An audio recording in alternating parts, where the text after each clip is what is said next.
Wednesday, July 19th, 10:02 p.m. I'm in the tent. It's the beginning of day one on our Sierra trip. We're about 3 miles in, made our way up to the Duck Lake Trailhead up near Mammoth, and got started about 5:30 p.m.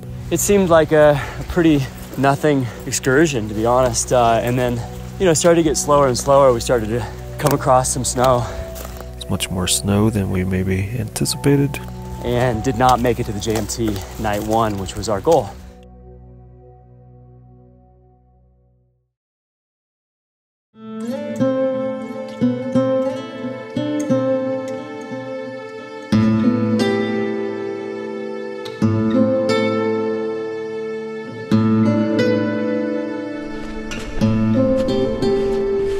Switch back up, and this is snow path going up.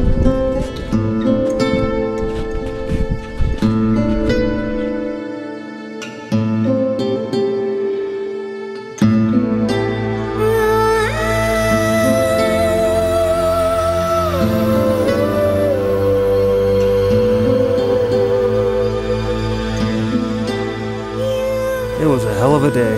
It seems that this is going to be more challenging than we may have anticipated. Lots of snowfields, more than we expected. So we're doing a lot of snow traversing. A lot.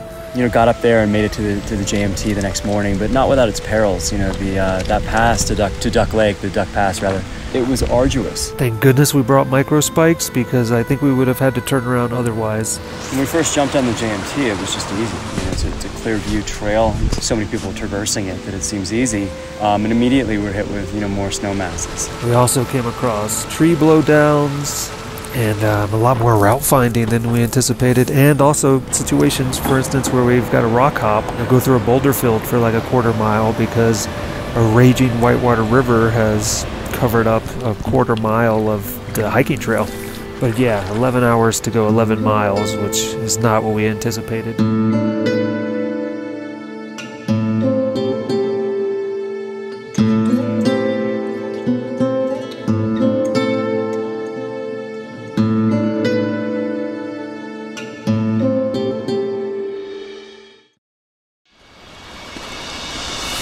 It was an awesome day. I really liked this day. We only went 9 miles because it was difficult, as has been this whole endeavor. Basically, we travel on average a mile an hour, which is not a lot. Going through some very, very large snowfields, both up and down. But we had a lot of route finding issues as the trail was mostly covered with snow. Beautiful though. God, the alpine lakes, you could hear water underneath us as we knew that we were stepping on, ice that had hollow points beneath us. Silver Pass is gorgeous, especially covered in snow. And then on the way down, crossing Silver Pass, so much snow. And then on the same day in that afternoon,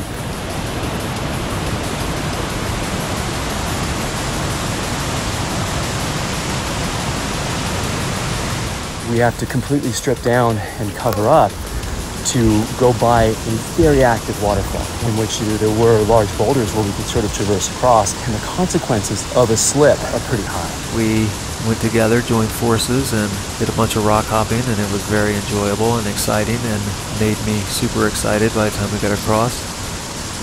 Fuck yeah! Woo! Fuck yeah! That was great. That was super fun. But as we got across and we were drying off, the guy approached us and we kind of gave him some beta about how to get across. He strips down to his underwear, covers his bag, and starts to go across. And he looks pretty good until at one point he kind of leaned over. He almost lost his water bottle at the least opportune moment where he could have been swept over the falls. And you can see that he's going to go after it. luckily it got caught in an eddy and he found it and was able to recover it. And we filmed the whole thing and cheered for him after he got across. But mostly out of relief, I think each one of us thought, oh fuck, we're about to watch it next. He might get it. Yeah! Crossing after the waterfall was pretty perilous. It was a no-go for us. We had to find another way to cross. Which required us hiking downriver because it was super powerful and finding an area where we had to cross 3 times, but using logs and various other things, so it wasn't too tough. If we can. Down, now use it to come across.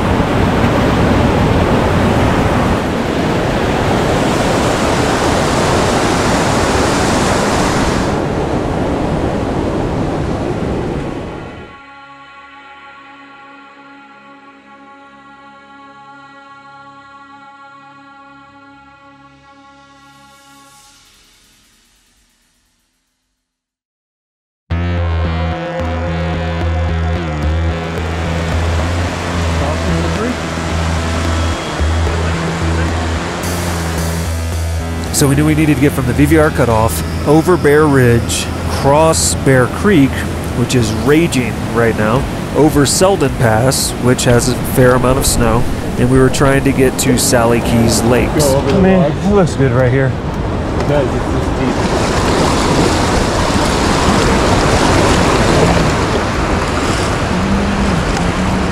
Once we got to the Bear Creek crossing, we decided to do the alternate route around it, but since everyone has been giving us kind of conflicting information, We had heard so much about Bear Creek. Oh no, Bear Creek. A woman got swept away in Bear Creek. and so we ended up doing this super interesting, somewhat protracted off-trail hike where we crossed the river multiple times over various precarious logs. At one point, All right, you ready? water was pouring over the top of the log. We did not want to try to walk across it. We didn't want to try to walk in front of it.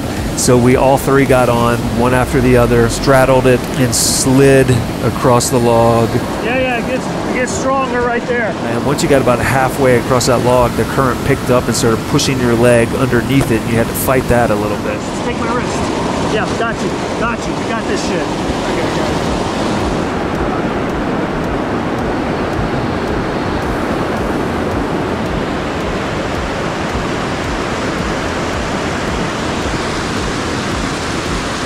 Fuck yeah, guys. And then we had to go up Selden Pass. The snow was slushy. We were all getting tired. It was amazingly gorgeous. Parts of the outlet were covered in snow, so we had to go over these snow bridges that we were always a little concerned could collapse, and we weren't always sure if there was water beneath us or land.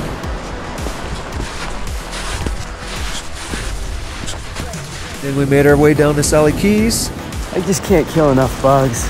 The mosquitoes are swarming us, and the only way to actually avoid them is to keep moving. Whether you're brushing your teeth, cooking, or hiking, it doesn't matter. You just gotta keep moving. By the time we got to camp, we had been going for 14 hours or so.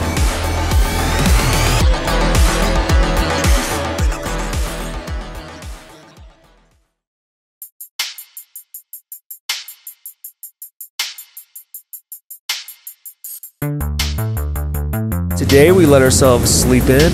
Mostly had a very easy morning. We passed MTR and we got to the cutoff for Paiute Creek.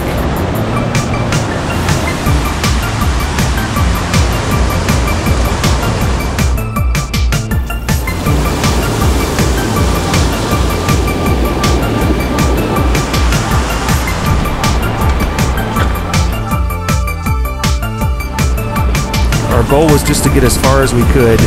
We saw an amazing ice cave with the creek running through it. Paiute Canyon's just gorgeous all around. We made it to camp probably 6:30 or so this time. We ended up getting 7 miles up the trail.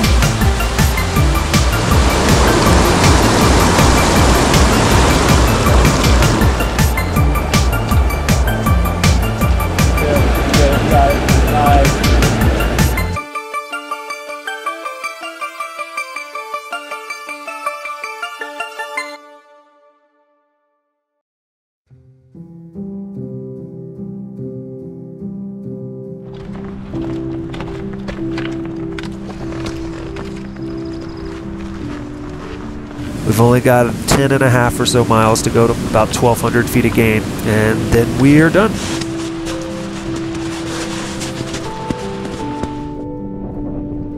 There's like new challenges all the time. Well, like some new thing will happen. It'll be like, oh, we haven't faced this kind of challenge yet. And it doesn't really make sense to worry about it. Hey, I'm going to worry about this for 10 miles before it happens. I mean, I think there's just obstacles in our way, and we're either going to know about them or not. And we're going to traverse them or assess them and analyze them and then, figure them out. It's actually really awesome to see the Sierra Nevadas in this condition. And the challenges have been what I wanted from this, which is to come back and have to solve some problems, and we've definitely had to do that, and it's been fun, but it's been tiring and difficult and taxing, and so it's what it should be.